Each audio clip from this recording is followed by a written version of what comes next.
Hey there, bold ones. Welcome to another episode of the Act Bold podcast.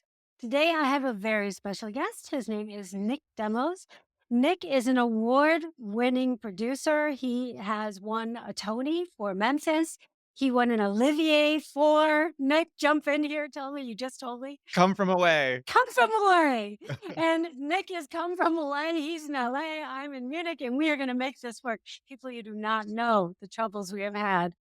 I think that that's a Broadway play too, isn't it? Or a song at the very least. At the very least, it's a song. So, Nick, so good to finally have you on the podcast. And the reason that I wanted to have you on is because you are not only a master storyteller yourself, but you teach storytelling. And I think that this is such an integral part to planting seeds, to pitching, right? Doing the soft pitch in so many ways, to bringing people into who we are, getting them on our side, letting them see who we are and decide, I guess, if they want to be on our side or not. And either one is fine. But it helps people to make a decision, the stories we tell, on whether they want to come along for this ride or not. So maybe first, yeah, I don't know. There's this thing in Europe, it's called the About Me. And this is when, do you know about this? Yeah. Yes, I do. Okay. I guess the equivalent would be, I guess, in the corporate world would be tell me about yourself. But although actors have that too at auditions and Sure. things like that. And I think in America, aren't they calling it something like the personality video or something? I've recently heard that. That is what term people will also call it, your signature story or your story statement or, there's many iterations of it. Do you want the 2-line version? Do you want the 2-minute version? Do you want the 45-minute version, right? That's what I always say to people because I can give you it all. Yes, absolutely. Me too. I've got a couple of stories that I have in my back pocket, and they can either be an icebreaker or they can be the entertainment for the night. You Yeah, choose. and You I know? think that story is becoming more and more important as time is going on. We've been telling stories forever, right? Since been cave Mm, people, we sat around the fire and we told the stories of, the prey of whether or not we got food. That's sort of the origin of story. And oftentimes it was not only just the telling of, well, this is the food we're having for dinner, and here was the story of getting it. It's here's why we're not having food for dinner because I didn't get it. And they would create these elaborate stories around what had happened. And storytellers became the thought leaders, the community leaders of the day. And that's really the mm, history of it, and they were the original thought leaders.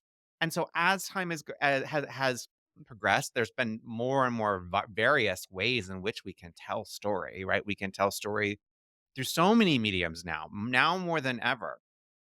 But I think the reason that sharing your own personal stories is becoming more important is because in this world of AI that we've shifted into. I'm not even saying we're shifting into it anymore. It's here.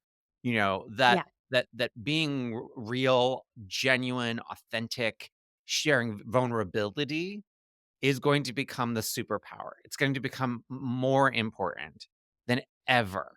That somebody can look at you and find the genuine realness and to connect with your story. One of the most brilliant things about stories is that the person that's telling the story and the person that's listening, their brains sync. They actually Interesting. sync. Scientifically, they have found this to be true. And story is the only thing that does that. And so, Wow.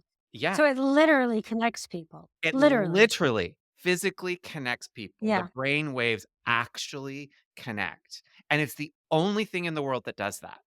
And so Mm, when you hear that, that shifts things. That makes you say, "Oh, okay, I can share some vulnerability. I can share some stuff because it is truly going to connect." Not just like, "Oh, it'll connect you with people." No, it actually will. wow.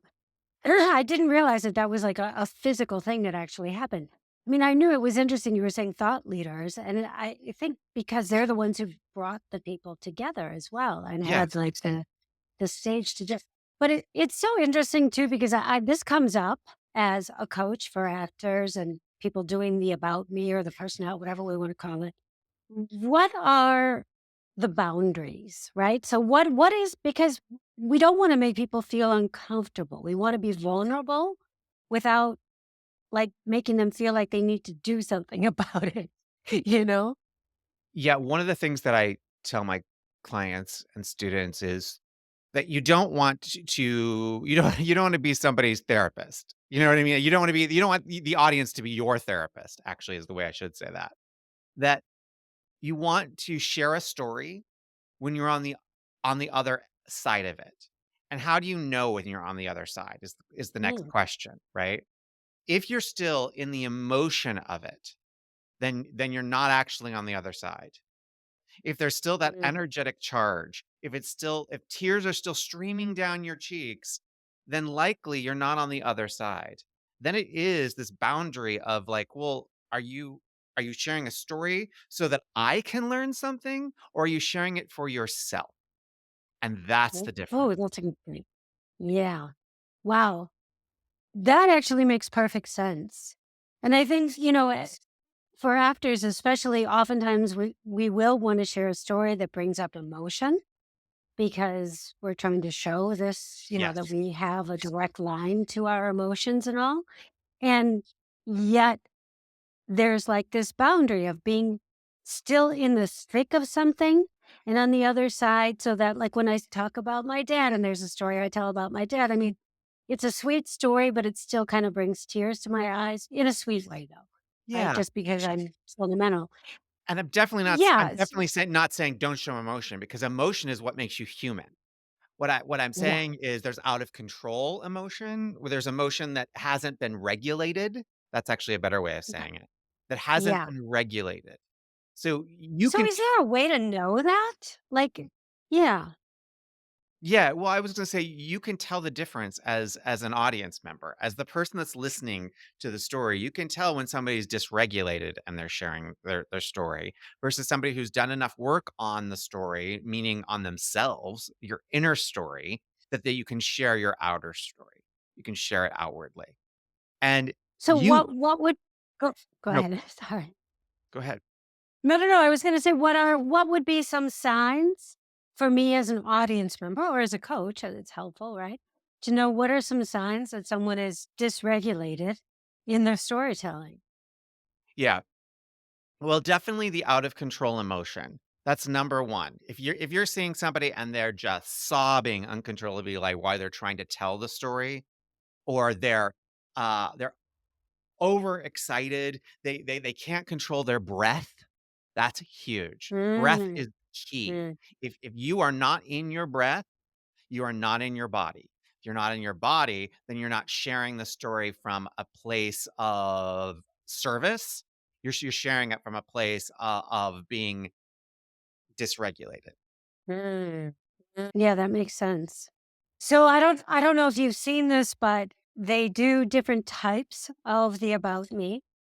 And it's always something that really kind of throws actors into an oh my God, what do I say kind of moments. Mhm. And a lot of them will end up doing, so I went to school, da da da, and then I did this. It's basically like, a more boring version of their IMDb. A resume. So Yeah. their resume. Exactly, exactly. So I have some ideas about this, but you are the master. So I would love to hear what you say. What is a great way to use this as a tool as an actor? Yeah, I think that you Like have to keeping it to 60 seconds, 90 yeah, seconds. I think you have to choose a defining moment. What is something that shifted everything for you? That maybe was in many ways in business, we call this your origin story. But what's your Mm, why? If you can connect it to your why and connect it to a moment in time, a story that people can connect to you, that shifts things for people. When they can understand who you are and why you do what you do, that's when everything opens up for you. And so really that's what I would suggest is asking yourself the big questions. Why am I doing this? Was there a moment, maybe it's in my childhood, maybe it was later on, that was like the catalyst for it? Because when people can understand who you are based on your values, based on your deep desires, based on how you wanna serve the world, and as an actor, that's what you're doing. You're sharing your values, you're sharing who you are, you're sharing in service ultimately. Because even though you're taking on other characters, even though you're playing all these different parts and pieces, it's still a piece of you. It's still your heart. It's still you being authentically you. The actors that we most connect with are those that are sharing with us the most of themselves ultimately. Absolutely. And I think, who are being that it whatever they're portraying or feeling or whatever, that it's very specific to them. Yeah. Even if we don't have to know the details, we don't need to know what's going on in their head, what brought them to that emotional point. As long as they know, then we can identify with it more than if Yeah. they just have a general stab at the dark at this sadness thing or whatever it is. Yeah, well, and that it goes to that whole idea of the more specific, the more universal, right? We often Yes, think that that's not the case, but the truth is in storytelling and in acting, the more specific you are, the more universal it becomes because people can truly absolutely. relate to it. And I would Yes. say it's the same in So sharing your story. When you share your story, get specific, get real. Get to that place of vulnerability as quickly as you possibly can. And I don't mean vulnerable as in like telling your life secrets, your world's secrets, but just a moment, anything that shows the cracks in the heart, that shows that mm, you're open. Particularly as an actor, it's so important for people to know that you're willing to be open and real and honest. Because if you're not open, real, yeah, or honest in your work, then nobody's going to want to hire you. yeah, for sure. So do you think that when people are beyond a defining moment in their life, should they approach it as in like, what is my opinion on this? What is my view on this? What is my perspective on this? And know what it is that they are trying to say under the story, Yeah, just like we would with this that scene? goes back to your Yeah. why, to me. Your point of view is through your why, right? Why are you telling this story? What is it that connects to who you are as an artist? Because you're an artist. Every actor is an artist. They're both an artist and a business person, right? So you've gotta put 2 hats on Mhm. at the exact same time when crafting this story. The business hat of how is this gonna connect to me and to you for me to get the job, right, in many ways, or to connect with you so I could potentially get the job. But also, that's the business hat. But then the artist hat is showing and bearing a bit of the self in a way that connects. So both are Mm. important. Both are important. When I had John Frank Levy on the show a while back, and I don't do you know him? Because I you guys don't. both live in the same city, but okay. Mhm. So, in any case, he's a casting director from ER, he did West Wing, he Hmm. did Shameless. He has done a bunch of great shows. And during one of those shows, I don't remember anymore which one it was, there was another writer's strike. Not this past one, but the one before that. And so they didn't have any material to give the actors to audition with. And so what he had told them to do was bring a tragedy and a triumph. And I thought that that was really, really powerful as like two bookends to like, this is me. This is like me, the spectrum from the depths and how I feel about the depths of despair, right? Am I despairing or am I still seeing the hope? Yeah, and that's why I mentioned that defining moment, because what I meant by Mm, that ultimately is a transformation story. Like, that's what he was yes. asking for, a transformation from tragedy to triumph. And ultimately, that's it's the hero's journey in many ways, and you are the hero in your story. So when you're Hmm. sharing that story, having that moment, if I came out to you and said, "Well, my life has been so great, and I won a Tony Award, and how amazing." You'd be like, "Great. Who cares?"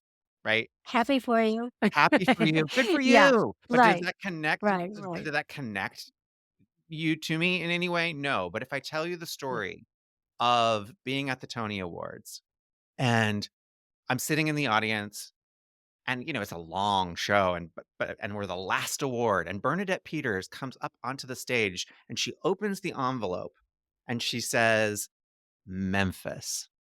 And everyone Mm. around me jumped up and they were so excited and they were hugging each other and I stood up and it was like an out of body experience.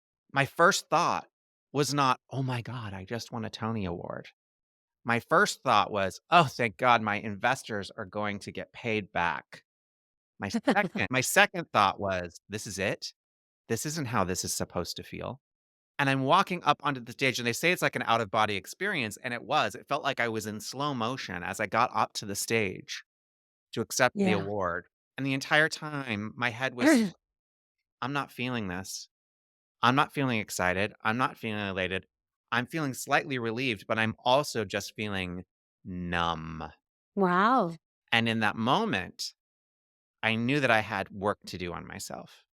It was a Mm. turning point in my life of I went and spent time with a teacher, with a spiritual teacher and a therapist, because if this defining moment wasn't it for me, what was? Yeah. Yeah. So look at the difference between those 2 stories that I just told, the way in which we told them, right? The first one was just, "I won a Tony Award. Yay, yay, good for me." The second one was really a story of how you think that you're at the top of your game, but you're not. And there's a triumph and a tragedy in that, both, Yes. and a And a transformation. twist. Yes, and a A twist. and a twist. While you when you got to the twist, it made me think of what makes a great short film. Yeah, Because what to me, what makes a great short film, it's gotta have a twist. yes, A and long film to me does not have to have a twist, but a no, short it does film to not. me does. Correct. Yeah. Really good short film has some twist in it at a point that, and so too does your short story, As You're Yeah. About Me. If it has a twist, suddenly it makes you lean in more, right? You Yeah. you you Because it's you sit up. unexpected. You're Your like, eyes got "Whoa." really big when I told the story. You all Yeah. can't necessarily see, but see her, but your eyes got really big, right? Because Yeah. you leaned in, Yeah. physically leaned in. Yeah, for sure. And especially when you got to the part, like, when I was thinking, like, "This is it?" And, because it's so, like, unexpected from what I would Mm, expect you to be feeling. yeah, And it makes you go, "Why?" Makes you yeah, curious. yeah. Makes you curious. Yeah. And the truth of that is that I had been masking years and years of pain. I was being the best little boy in the world. I was at 36 years old, I won my Tony Award because I was so determined, so in it, that nothing in my else in my life mattered. And so I hadn't really built the rest of my life. So in that moment Mm. when I won this award and was getting the accolade, I felt nothing because I knew there was nothing underneath it, nothing else there. And and now what? Now what am I gonna do with the rest of my Wow. life? Did that surprise you Yes. I in the expected moment? in the moment, I expected to feel like I mean, I had practiced with my hairbrush, for years to get that recognition in the Did the mirror. speech still come out well? And then for I it bet it did. and then for it just to be like, you're not in there. I wasn't even there in my body. I was Yeah, like floating somewhere, you know? It yeah. was definitely not what I expected. Mhm. So you sort of alluded to this in the beginning of like having a couple of signature stories, or maybe just one signature story, I guess, Yeah. that you can tell in a few seconds or stretch out to 45 minutes. Yeah. And I also think that this is something that's super, super smart for networking. Like Absolutely. to, yeah, like Absolutely. to as the icebreaker, like, one of mine is, I met my husband on a blind date when I was switching airplanes from, on my way from Dusseldorf to Rome, and that's how I ended up in Germany 30 years later.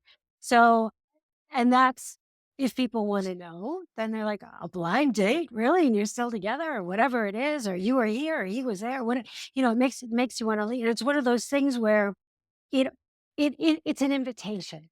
It's an Yeah. There are invitation there are to 3 types of yeah. stories that I break it down to, which are you hit it on the nail. Invitation Mm, stories, that's the first type. what you just discussed, that, like, initial talk that you may have with somebody that gets them to become interested or not, which is also a good thing. Right. We often think that it's not a good thing when somebody's, like, rejecting us or turning us away, but it's just leading us towards somebody else, right? Who is going to Totally. be. Yeah. So that Yeah. that's the invitation story that you were talking about. The second is the affirmation story. You're affirming for Mm, them that you are the person for them. That story that I just told is slightly longer, so it is probably on the affirmation side, right? I affirm for you that A, I understood storytelling, B, that I was somebody that you might be interested in finding something out more out about, or I affirm for you that I was an expert, or I affirm for you that I was interesting, or in some form or fashion you're affirming. The third, which the longer stories, are the full transformation stories. That would be if I sat and with you and I did a 45-minute, because I have a whole 45-minute version of that Tony story, let me tell you, because it starts way back when I was a dancer at Radio Studio Music Hall with the Rockettes. It's a much longer, and that what happens after and how that shifted my entire life ultimately, and how I became a documentary filmmaker because of it, and the types of stories I tell now. Do you see what I'm saying? That's the yeah. Oh, transformation, yeah. the larger story. So if you can look at it in terms of, am I inviting somebody in? Am I affirming for them that, maybe there's something here between us? Maybe they really I am the actor for them, or the entire transformation story, which is in many ways, and with a lot of the students that I work with, become their one person shows, because I do a lot of work with people on one person shows. And That's usually what it sounds like. Yeah. that is their transformation story in some way. And of course, they're playing different characters depending on the type of one person show that they want to do. But that Mm. is a big part of it. So, how would someone, well, how do I say this? How would someone find those transformation stories? I mean, they should be obvious, which is why I sort of hesitated. And yet I think they're not always They're obvious. not always obvious. One of the things that I ask people to do is to do a personal inventory, a personal history, and go to every job you've ever had. There's these hidden gems, what I call the golden nuggets. They're these golden nuggets of wisdom, that the best stories that you tell have wisdom in them. So it Mm. becomes more than just about you and your story. It becomes something so universal that we all learn something from the story. One of the reasons the story of me going up to the stage and having the out of body, and it being the twist is what's interesting, because we've all felt the feeling of, this isn't what I thought it was going to be, right? We've all Yeah. had that feeling. My So first have marriage. No, I'm Yes, kidding. my entire first marriage. Humor is good too. But taking that personal inventory, from that first job when you were a paper boy, or or you were in a coffee shop, running a coffee shop or being a barista at a coffee shop when you're young, any of those little stories, you'll find these golden nuggets of wisdom in them along the path. And that's when you know whether or not a story is worth of telling. Does it have wisdom in it? Does it have something for the listener beyond just my story, if that makes sense? Well, I love that. I love that aspect of it because it is a great question to ask yourself.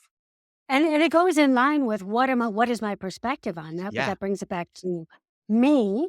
But I love it how you can turn that and say, and what am I giving to somebody else with this? What am I giving through it? What So, and what that does is, when you do the give, that actually connects you deeper to them, because there's this, not indebted. That's kind of the wrong way of saying, they feel indebted to you, but they feel connected to you because you've taught them something, because you've Mm. affected them, because as actors, we emotionally affect people, right? That's one of the things that we love. The reason we get the applause is because we've affected somebody. We've had them turn inward in some way. When we're at our best, we've made them think differently. We've made them feel differently. We've made them want to walk out of a theater or out of the movie and do something different with their lives. That's why we do what we do ultimately, right? And so you can do that even in your interactions with people, in these about me's.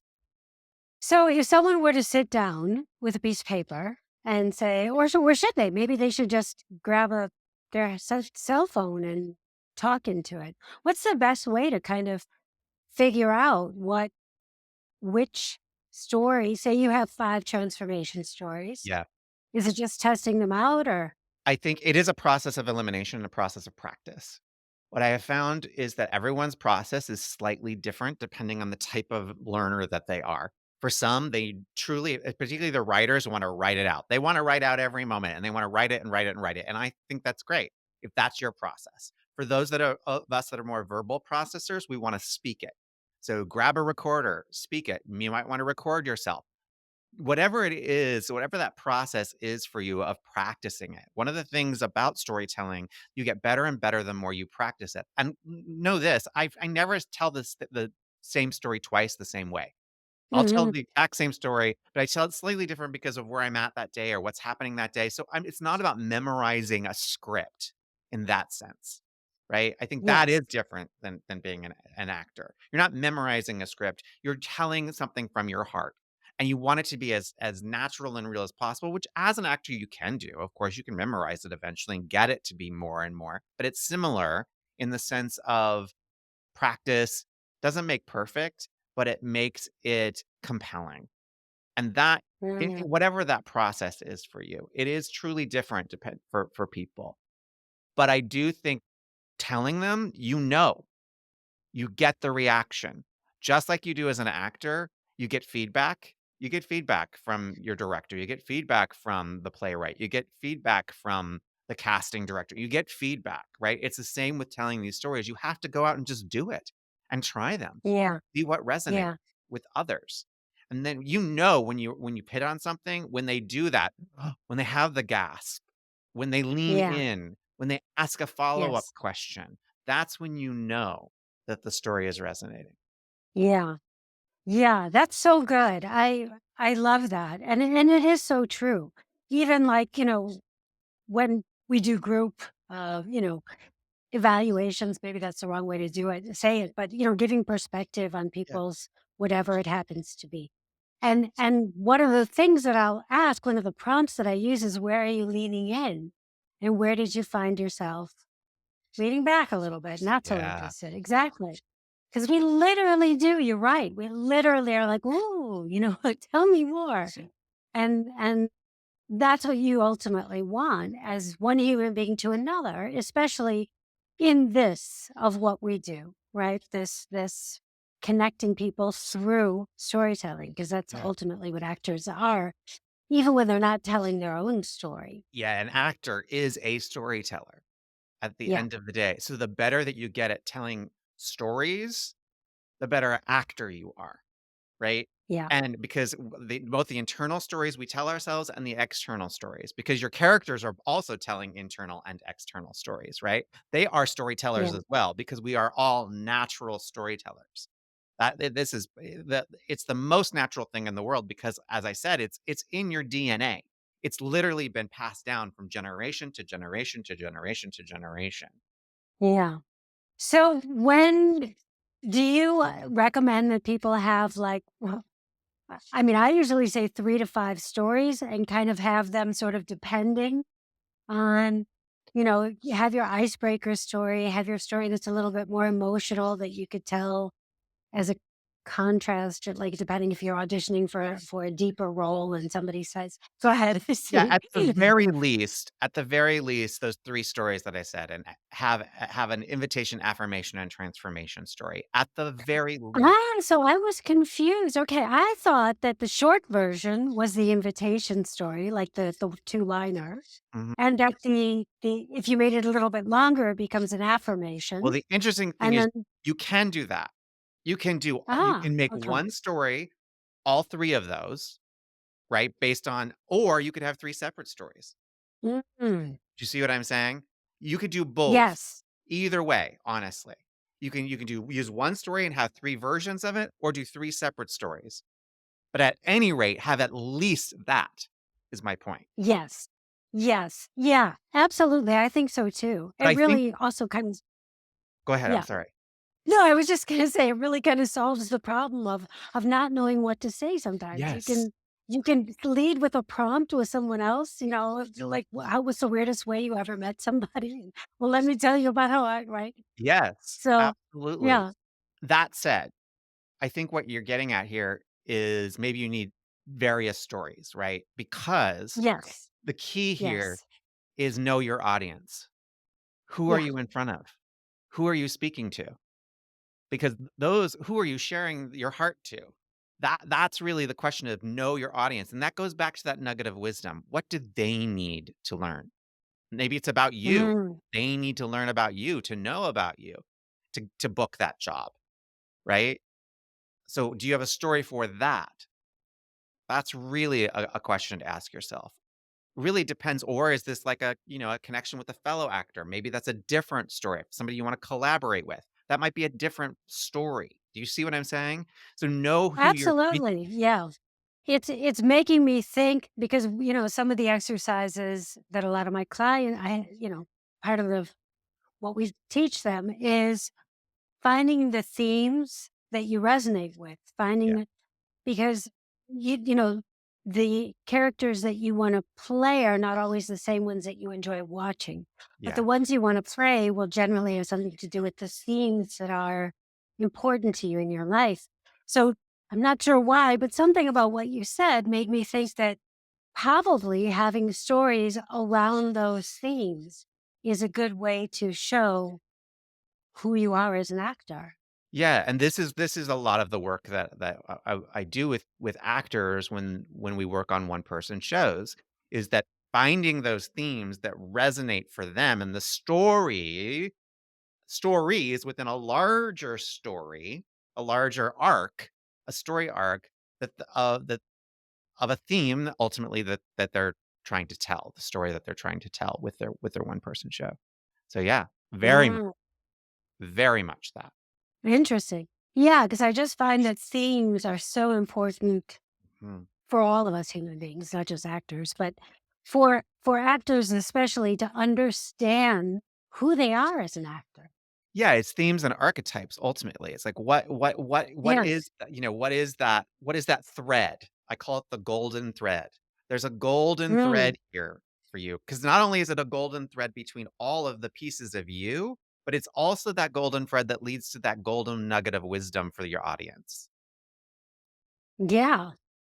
So interesting. Um, in Germany, they call it a red thread, Oh, which is another story altogether, but similar. Yeah.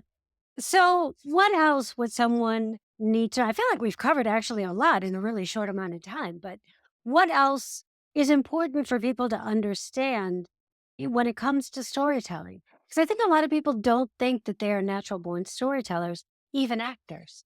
yeah. They don't, because they're like, I want to have a text, I want to have something to speak, I want to have, a script. Yeah. I think that, improv is your friend, right? As an Yes. actor, improv is your friend Yes. because when Yeah. the more that you get into your head about it, the harder it is. The more you get Mm, into your heart and just speak from your heart, the more resonant your stories will become. And yes, of course, there are structures to learn. There's structure to story, beginning, middle, end, act 1, act 2, act 3. There are some structures that you can learn. Just like in improv, while we say that we're improving, it's not just that we have absolutely no structure around improv. There's actually structure, right? So the yeah, more yeah, absolutely. so the Yeah. more you learn those structures, then you can just let go. And the more that you let Mm. go, the more your heart shines. And how important do you think it is having an audience to hone that story? Because I think a lot of people would like to practice that story, but then you're not getting the feedback. Do you Yeah. just say, be brave and tell your story? Go forth, Well, young man, and tell your story. yeah, go forth, young man. Tell the story. I think it is a process, like everything. First, you do it in a container that feels incredibly safe. Maybe it's you know a coach, a teacher, yeah, a friend, and then you move out of that to some acquaintance type people. Then you move into an audience of a stranger. Then you move on to a podcast. Then you move on to massive stages of thousands and thousands of people. Do you see what I'm saying? Like, Yes. it is a Hone it. it's a honing process, Yes. and Yeah. over the course of that, you get that feedback, and you tweak the story Right. based on that feedback. It is so true because I've been doing the podcast circuit myself at the moment. And my son keeps saying, Mama, why do you keep doing all these podcasts and everything? And part of what I say is I'm honing my story. I'm honing what I say. I'm figuring out how I know what I want to say, but I'm just making it better every time. I'm Yeah, getting and I'm also having my own revelation. Sometimes you'll say it in a way and you're like, "Oh, that's exactly what I've been trying to say this whole time." yes. The more you say it and you have Yeah, these internal and yeah. you'll think, "Oh, oh, I always wanted to say it like that." Oh, that's it. Or I'm learning something new about myself by telling my story. That's actually the thing that's Mhm. most interesting about telling your own story when it's a personal narrative, is that you learn something about yourself through the journey of even telling the story. And there is this piece of it that, when we were talking about earlier about the emotion around it. And what I have found is that it's almost circular. It feels very big at first, your story, like, oh, especially the deeper it is or the more traumatic it is, it may feel incredibly big, right? But over time, it's this circle that just sort of spirals until you no longer almost need the story. And when you no longer need the story, it spirals out and you've learned the lesson. And then you may pick up a new story that you're ready to tell. Interesting. Because it sort of spiraled out when it no longer is resonating emotionally? No longer Or resonates emotionally for you in any way. You can tell it in a way that is just, like, as if it were somebody else's story. wow, okay. Yeah, and I think that's interesting too because it goes back to a different thing, but, using our own stories to trigger our own emotions Yeah. when we're acting Yeah. and like, how much do I wanna heal myself around these things because then I no longer have that as a trigger, Right. you know? Yeah. But It's can you tap back into it even with that distance, right? I can still tap into that emotion of moments in my life that were difficult and yet have that lens backed up far enough that it's not consuming me. That's the difference. yes. Yes. Yes. Yeah, for sure. I mean, I definitely have a healthier relationship to all that stuff Yeah. at this point. Yeah. But yeah, it is I know it is, it's something that has come up again and again because I've been acting since I was 17. It's like, no, I want to feel this. I Yeah, want to yeah. have this anger, this rage or whatever it is, this Yeah, yeah. pain. So I gotta because it's my use the want. rage, I'm gonna Yeah, use exactly. It pain. was given to me for a reason. Exactly. But I don't think it ever goes away fully is what I'm saying. I think there's a part of you that can tap back into that because you felt it, because you lived it. Yeah. Yeah. Yeah.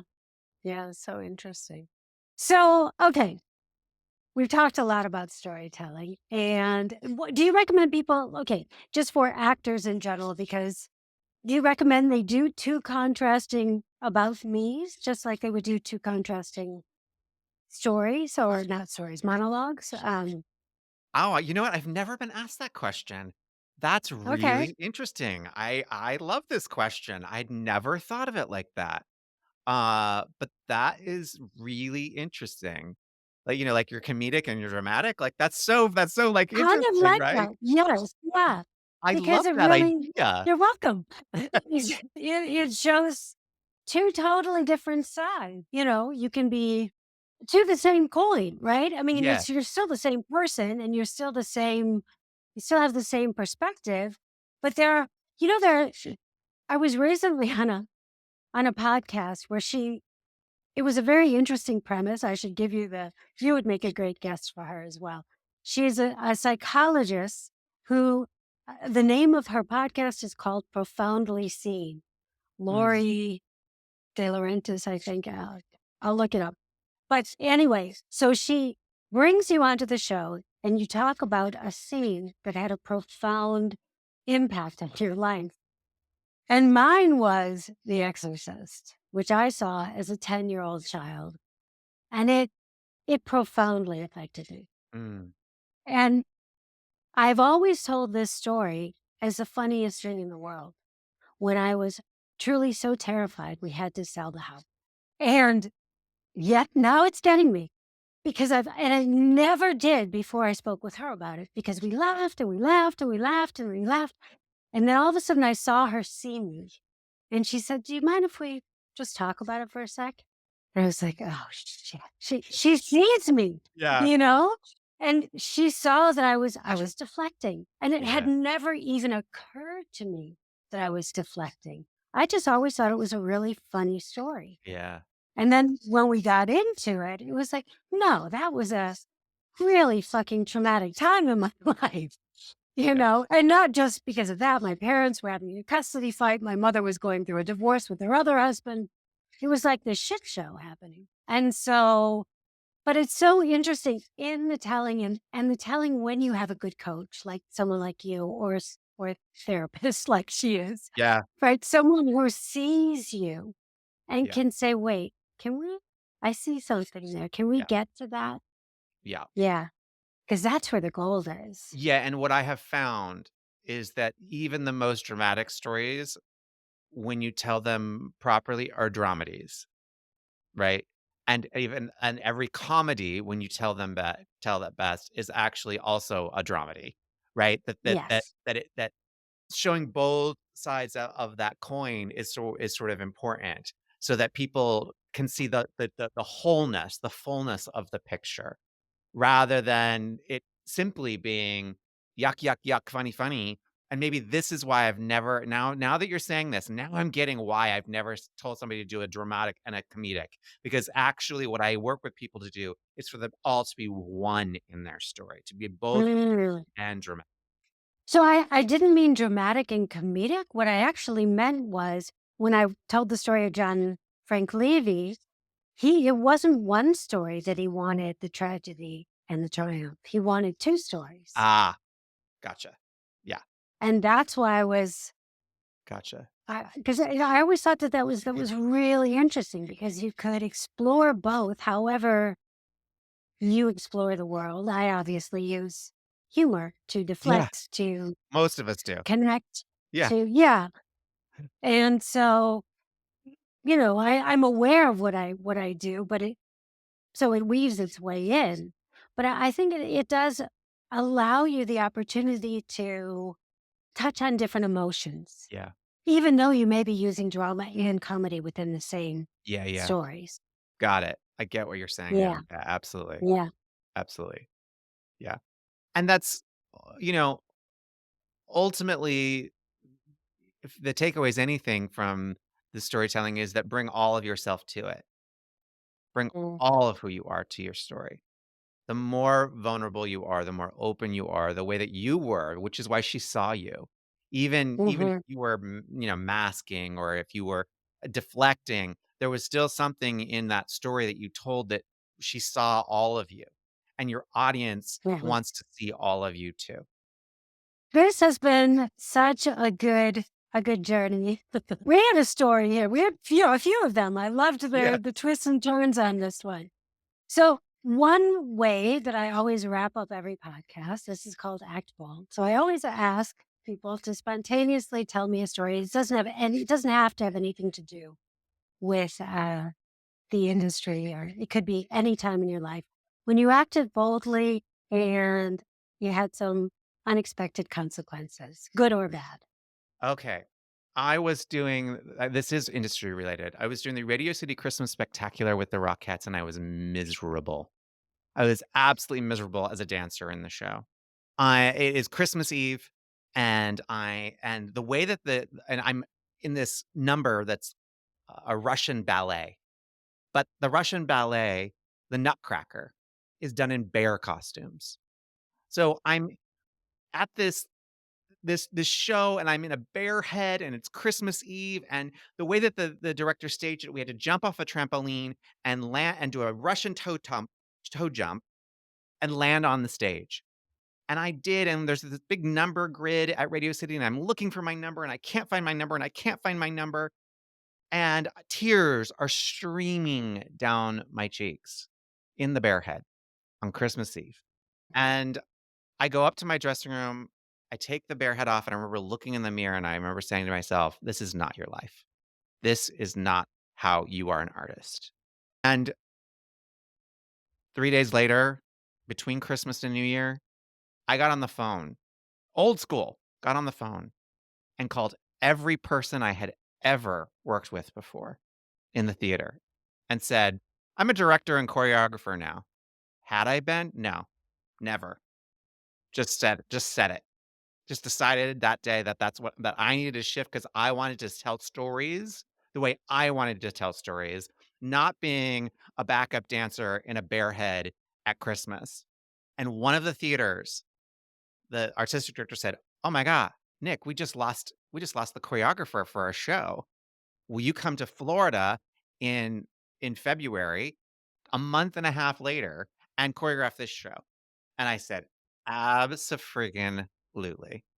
And that began my directing and choreography and eventually producing career that and within 1 year, are you ready for this? And I had completely transitioned full time to being a director and choreographer because I got on the phone and did that over and over and over again until people hired me. There is so much I love about this story. First of all, that it begins with a literal leap. Literally. A literal leap. I mean, that's just perfect. But I also love that you believed you had this conviction. I'm going to do this. This is what I'm going to be. This is who I am. Not like I could be or maybe, or if you ever think of such maybe which no, this is who I am. This is what I'm doing. And then you acted on it until you got a result. Yeah. There was The a follow through. decision. There was a decision that I Yes. made. I mean, I so remember when I took that bear head off, and I remember looking at myself in the mirror, and I made the decision in that moment that my life was going to change, and nothing was gonna stop me. I love that. That's a beautiful story. Nick, where can people get a hold of you?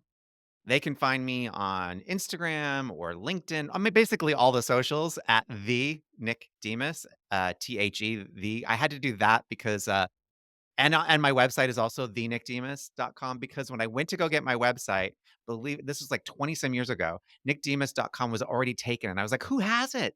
I reached out to them. I called them. I found out this is back when you could do that. And I called them and said, hey, I kind of would need this for my business. What are you using it for? Because it's not being used. And they said, it's for my unborn child.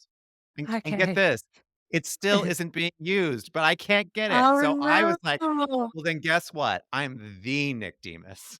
There you go. And now I realize I introduced you wrong. I said your name wrong. Nick Demas. Okay. I'm sorry about that. Oh, I'll all read you good. the demo, the We intro have we rather. have arguments even in my own family how to pronounce it, so there you go. Really? Oh, yeah. What is that? Is that Greek? It's Or is it Greek, Italian? It's it's Greek. Greek, Okay. and Yeah. Yeah. we sort of have the bastardized, United States version of it, and so even within the family, we argue. So please don't worry about it. Okay. Who would be happy I pronounced it that way? Who do I My have to dad cozy up to at the party? There you my go. my dad is very specific about it. Okay. Nick, this has been such a pleasure. I wish you well. And all of you, let us know in the comments. Go ahead and tag us on Instagram and let us know what were your revelations about storytelling, about the about me. Did you have any aha moments? Are you going to stop using your resume as your about me? Let us know in the comments. Tag us on Instagram. And until next time, you stay your bold and beautiful self. Bye bye.